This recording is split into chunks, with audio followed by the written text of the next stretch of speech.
subscribe Tito Manny Vlog.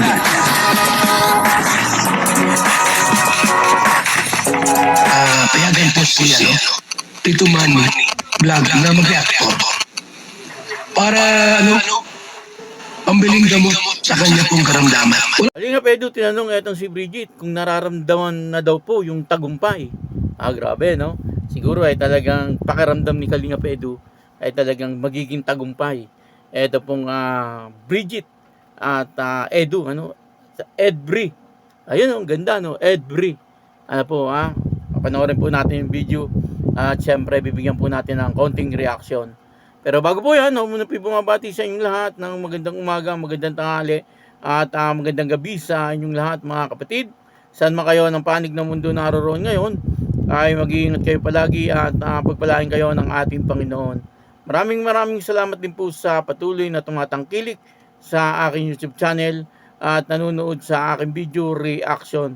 Patuloy lang po natin suportahan sila Kuya Bal Santos Matubang, Kalingap Rab, Ate Edna Vlog, Jack Tapia, at yung mga kasama ko pong reactor sa Kalingap.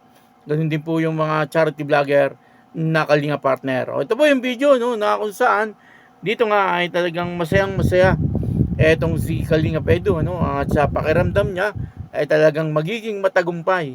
Ito pong Edbri.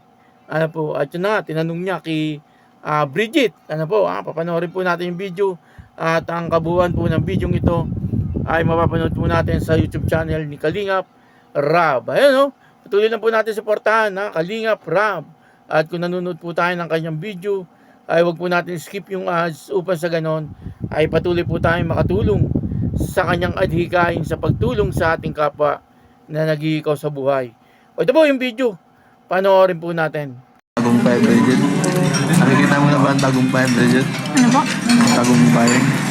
Hindi po lang narinig ito. Ang hina ng boses mo. Ay, sorry naman. Sabi ko, na-imagine mo ba ang sarili mo sa tagumpay? Ganun din. Hindi ko alam. Iba-iba kasi nagkatayo ng iba kasi tagumpay nila para sana kita. Iba naman, sa pera. Ako hindi ko pa sure sa akin kung ano yung tagumpay para sa akin. Bagay. Masaya lang ulit kayo sa pamilya mo. Panalo na din. Hindi, bakit ako lang. Gusto ko lang yung magkaroon ng sariling bahay sila mama. Siya nga pala, salamat. Kasi medyo kahit pa paano sa ganito nating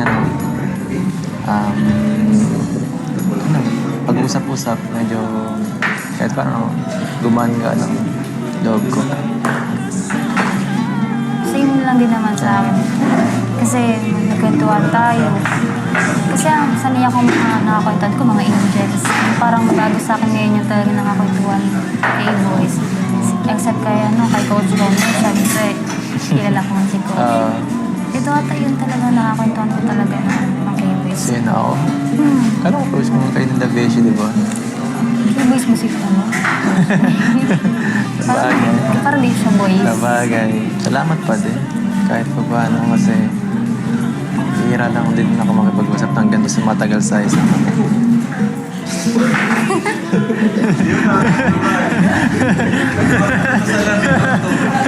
Yan, from Anonymous for Bridget.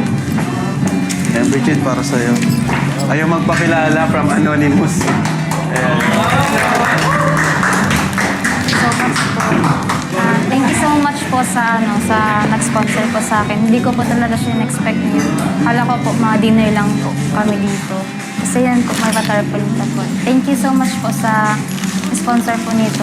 And syempre, thank you rin kay Tita Ana Rita Reyes and kay Tita Mercy Fernando kasi nagbigay sila ng tig 5,000 para sa passport ni Bridget. So, pupunta po tayong Legazpi kasi gusto natin ang passport ni Bridget. And sabay na natin yung mga kasama natin na wala pang passport kung sino gusto makasabay. And syempre, meron tayong bibigay kay Bridget from Team Kalingap. Ayan, Bridget, para sa'yo. Pag-aaral mo na 7,000 pesos. Yun, thank you. Syempre, thanks sa nagpa-dinner. Ayan, and syempre, thanks sa nagpa-dinner. Ayan. Hindi sila to, Anonymous sponsor lang po. Ayaw nila magpakilala. Pero salamat po sa inyo. Buong Kalingap ay talagang nabusog. And most important, kay Sir Olives, thank you po. Talagang siya po yung nag-organize dito. Thank you Sir Olives sa suporta. Kay Edu, kay Bridget. Thank you Sir Olives. Kasi kagaya sa kanina, na-experience namin yung firing. Thank you po Sir Olives. Ayun, nabusog kami. Thank you so much po sa mga viewers, sponsors. Siyempre kay Insan Eds, thank you kay Insan sa suporta. Mula pa nung una, nandiyan na si Insan sa tabi natin. Salamat. Yan, sa buong Team Kalingap, sa mga kasama natin, sa K-Boys, yan, Kalingap Partners, Reactors. Maraming salamat po. Yan. Sana po nag-enjoy kayo sa vlog natin ngayon. And God bless po sa inyong lahat. And one Kalingap, one family! Grabe po, talagang dito nakikita ko po, bagay na bagay. Etong si Bridget at si Kalingap Edu bilang magtandem. Si Bridget ay talagang makikita po natin, nandun po yung pagmamalasakit niya kaagad kay Kalingap Edu bilang isang kuya or kaibigan. Po talagang nandun po ang kanyang mga advice, na swak naman sa panglasa ni Kalingap Edu. At si Kalingap Edu naman ay natutuwa, po, dahil nga sa magandang pag-uusap nila ni Bridget, sabi nga po nila sa bawat isa, sabi nga po nila, etong si Kalingap Edu ay parang ngayon lang po siya nagtagal na makipag-usap sa isang Kalingap Angel. At ganoon din si Bridget. Na sabi niya, ay yun na parang ngayon din lang po siya nakipag-usap ng matagal din sa isang K-Boys. At dito nga ay nagsabi etong si Kalingap Edu na parang nararamdaman na po niya yung tagumpay.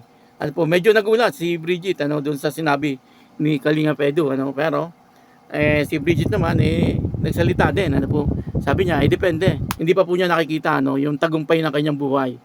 Siyempre nga naman sa ngayon ay wala pa, pero siyempre nararamdaman din po niya na magiging maayos ito, etong tambalan na ito kung sakaling magtuloy-tuloy. Kasi si Bridget medyo marami siyang sinasabi, kumbaga ay marami po siyang mga paliwanag. Si Edu naman ay tahimik.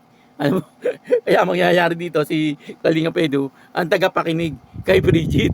Parang gano'n, At nakikita ko naman na talagang magiging maayos po ito. Sana po ay magtuloy-tuloy po ito. Sana ituloy po ni Kalingap Rab. Kasi talagang marami po nagsasabi na bagay naman daw po etong dalawa. At saka si Bridget, talagang nakikita po natin na hindi po siya plastic ng tao. Kung ano po siya ay talagang pinapakita niya at talagang sinasabi po niya. Kumbaga wala po siyang pakimi-keme. Natawa nga po ako sa kanya nung sinabi niya na gusto daw po niyang pumasok dun sa ilalim ng lamesa. Kasi nahihiya nga daw po siya. Kumbaga ay hindi po daw siya sanay sa ganun na maraming tao. Pero sa pageant daw po ay sanay daw po siya. Pero pagka ganun daw po na maraming tao, nasa kanya lahat nakatutok, parang hindi po siya sanay. Dito ay nagpasalamat din po etong si Kalingap Edu kay Bridget, kasi sabi niya ay gumaan daw po ang kanyang loob at pakiramdam. Nakakatawa naman etong si Kalingap Edu, talagang si Bridget lang po pala talaga makakapagpasaya dito kay Kalingap Edu. Nakikita po natin nung mga nakarang araw ay masaya naman etong si Kalingap Edu, pero hindi po kagaya ngayon. Dati parang may kasama pang lungkot. Nakikita po natin sa kanyang mga mata na medyo malungkot pa po siya. Kumbaga ay talagang hindi pa po siya masyadong nakakaalis doon po sa dating problema na kanyang pinagdaanan. Pero ngayon, nakausap na po niya si Bridget, ay parang sumaya po siya, at medyo talagang naliwanagan din si Kalingap Edu doon po sa mga advice ni Bridget. Kaya masasabi natin na talagang bagay po etong dalawa. Nakakailang beses na po akong ulit na bagay po itong dalawa. Kaya susuportahan ko din po ito. Bukod po doon sa mga ibang love team na ginagawa ng Kalingap, siyempre ito, Edbri, susuportahan po natin ito. Kasi dati naman po tayo nakasuporta kay Kalingap Edu. Kaya ayun, maraming salamat po sa inyong lahat. At ako po si Tito Manny Vlog na nagsasabing God bless you all. Diyos mabalos.